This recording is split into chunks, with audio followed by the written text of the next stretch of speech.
It said, on the days that I feel like I'm not going to make it, on the days that it feels like I can't endure anymore, I think back on my track record for surviving all my bad days. And so far, surviving all my bad days, my track record is 100%. That's pretty good. Transformation doesn't come because you show up here for an hour and 20 minutes. You'll be transformed by the renewing of your mind. But this word renewing is the same word as renovating. How many of you know you can't renovate a house in an hour and 15 minutes? If you're going to renovate a house, you got to kick some walls down. You got to pull some tiles up. You got to get into the mess of it. And that's what we got to do in our brain. You have to decide that you're going to be in control and that you are going to do what you want to do. You are the machine and you can control the machine. Weakness doesn't get a vote. Sadness, no vote. Frustration, no vote. I don't even give my temper a vote. You have to learn how to shut your mind against strifeful thoughts. And as soon as they come, you need to say, this is going nowhere. I've been there, done that, and I'm going to change my mind, get in agreement with God, and let God take care of the situation. The next time that you're feeling weak, or you're feeling lazy, or you're feeling emotional, tell them you are declaring martial law on your mind. You're declaring mind control. And impose what you want on your brain. And use that mind control to move your life where you want it to be. It's not about clearing out your closet. It's about the transformation of your mind. To get rid of every poison that's hindering you, every inflexibility that's stopping you from what God is about to pour into your life. Woe be unto you if you go into another year and waste another year with the old mentality while somebody's in the hospital begging God for the opportunity that you have right now. You better step into this moment. As soon as you decide to stop looking for answers in other people and click the heel of your mind and set your affections on things that are above, you could have been free years ago. When God shows us something, we compare it to our previous point of reference. And then we start consulting our resources, and God wants to bring us new relationships. But watch this. If you're not ready for new people in your life, you will bring the same patterns to the new relationships that you brought to the old relationships. And we literally keep people out of our lives that God wants to send because we are holding on to the hurts from the one who have already left. Do not be conformed to the patterns of this world, but be transformed by the renewing of your mind. A whole set of circumstances can bend you over. What your daddy did to you, what your mama didn't do for you, can bend you over and keep you an emotional cripple for a long time. There's some people here who are still spinning from things that's happened years ago, and you can't shake it. It's got you crippled and you can't straighten up. Every time you straighten up, you can only go so far. Because it's not only a problem of health, it's a problem of habit. You're used to being bent over. Because you can be bent over so long, you don't even know how to straighten up. And things aren't straightening out. They aren't getting better. You remain crippled in your situation. Sometimes you got to talk to yourself. Sometimes you got to say to yourself, now you know better than that. Sometimes you got to talk to yourself. When you see somebody you don't like, or somebody who gets on your nerves, you got to talk to yourself. You got to talk yourself into some stuff. And then you got to talk yourself. You got to tell yourself, don't do it. Don't go that way. Danger, dangerous intersection. You have to be able to talk yourself out of some stuff, because a whole lot of stuff I would not have gotten into had I talked to myself. We've got a chance to grow like never before, but I'm telling you, there's going to be many enemies that's going to try to prevent us. Whatever threatens you, I'm asking you to threaten it back. Take care of your responsibility.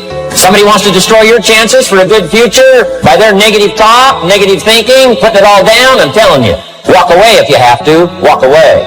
Whatever threatens you, threaten it back. Whatever threatens your opportunity, threaten it back. Now, some of our enemies are on the outside, but here's the most important thing to understand. Some of our enemies are on the inside. You got to do battle with your own indifference.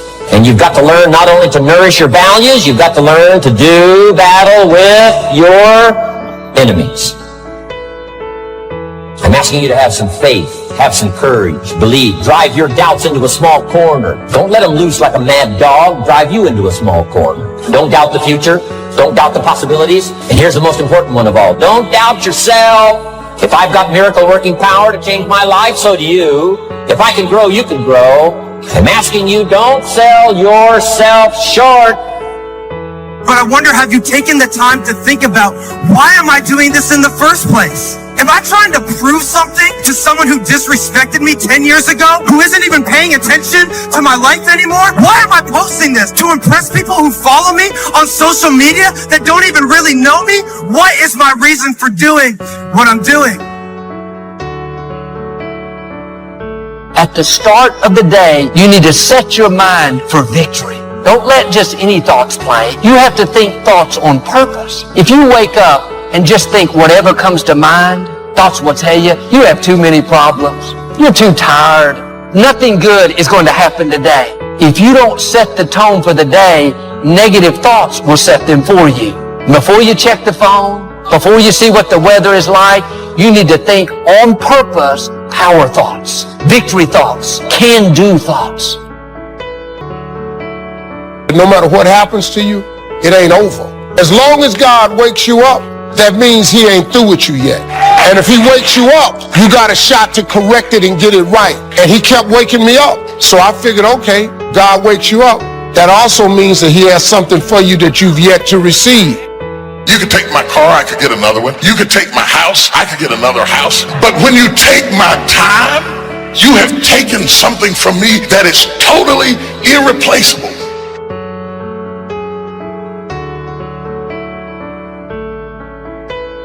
Even if you were 40 or 50 or 60 or 70, doesn't matter.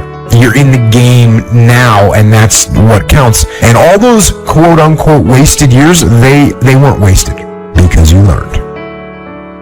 You learned about what it's like to be weak, and the knowledge that you learned about those things is fuel to make sure that it never happens again. Because you know what is out there, and you know how bad it can get. I say you embrace what you learned from the weekdays.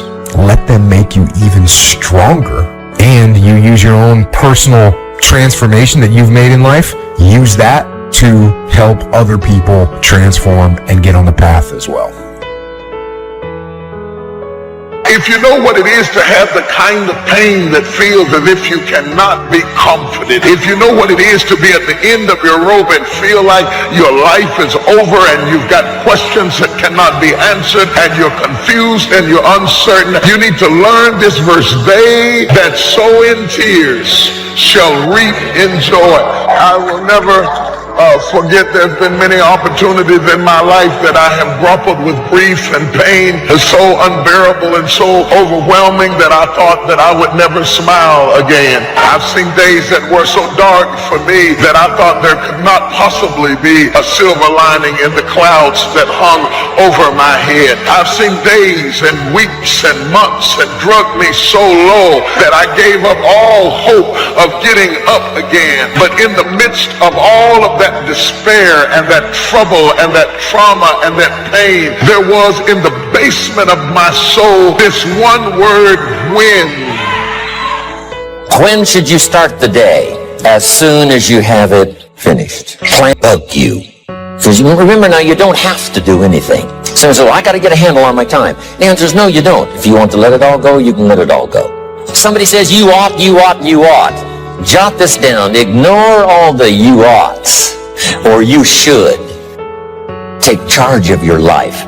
Take charge of your time. Take charge of your resources, which we're going to talk about next. Take charge of your health. You're the one that's responsible for it. It's not a requirement of society that you not have a heart attack to take care of your family, but you must make it a requirement of yourself. You will be okay. There's nothing has been wasted. Like I say, successful people don't make the right decisions, they make their decisions right. And you have an opportunity right now to make things right inside and out. When you say you're depressed, you've got to understand that depression is the opposite of expression. So what you're literally doing is stuffing down and depressing something that wants to come up and rise out. I wouldn't be surprised if you had like jaw, ear, or neck pain having to do with expressing yourself, speaking your truth. So yeah, you're depressing yourself. Stop it. Speak up. Speak your truth. Now, right, once you get that off your chest, now it's time to turn the flashlight in and discover what your truth is. We are living in a generation of the dumbing down of ideas because we have traded effectiveness for busyness. We are so busy and we think because we're busy, we're effective. But I want you to challenge your schedule for a minute and ask yourself, are you really being effective? Or is your life cluttered with all kinds of stuff that demands you and drains you and stops you from being your highest and best self? And are you substituting busyness and all the chaos that goes along with busyness from being effective? It's easy to get faked out by being busy. Guy comes home at night all exhausted, falls in the chair and says, oh, I've been going. Here's the big question. Doing what? It's not the going. Some people are going, and they're doing figure eights. So don't mistake movement for achievement. There's a lot of things you could take from me and I could make it. You could take my suit, I got another one. You could take my car, I could get another one. You could take my house, I could get another house. But when you take my time, you have taken something from me that is totally irreplaceable. We do everything except the most important thing is to value our time. It takes time to be creative. You were meant to be creative. You have creativity. If you had time, you would be creative. Better have a valued goal, because otherwise you can't get any positive motivation working out. And so the more valuable the goal, in principle, the more the microprocesses associated with that goal start to take on a positive charge. Well, you get up in the morning and you're excited about the day. You're ready to go. What you do is you specify your long-term ideal. You do that in some sense as a unique individual. You want to specify goals that make you say, if that could happen as a consequence of my efforts, it would clearly be worthwhile. The question always is, why do something? Because doing nothing is easy. You just sit there and you don't do anything. That's real easy. And then the next question might be, well, where should you look for worthwhile things? And one would be, well, you could consult your own temperament. So you do a structural analysis of the subcomponents of human existence. And you need a family. You need friends. Like, you don't need to have all these things, but you better have most of them. Family, friends, career, educational goals, attention to your mental and physical health, etc. You know, that's what life is about. And if you don't have any of those things, well, then all you've got left is misery and suffering. So that's a bad deal for you. Don't mistake courtesy for consent. If somebody's pleasant and they nod, you say, oh, they're going to buy. No, they're courteous. You can't mistake courtesy for consent. Now, here's a big one, concentration. I had to learn this. All those years ago, I'm in the shower trying to compose a letter. Found it turns out to be a strange letter. So here's what I learned to do. Save the work till you get to the office. Save the work till you get to the work. Don't try to get to the office on the way to work. On the way to work, enjoy the way. In the shower, enjoy the shower. Then go to work when you get to work. Concentration. Learn to say no. I'm telling you, in such a social society we have now, it's so easy to try to be a nice person, saying yes, yes, yes to everything. Find yourself overloaded. Now you got to call and make well, gosh, you know, all the time it takes to back out of something that you said yes to too quickly. Here's what might be better. I don't think so, but if that changes, I'll call you. Little things you can use not to overcommit yourself.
you.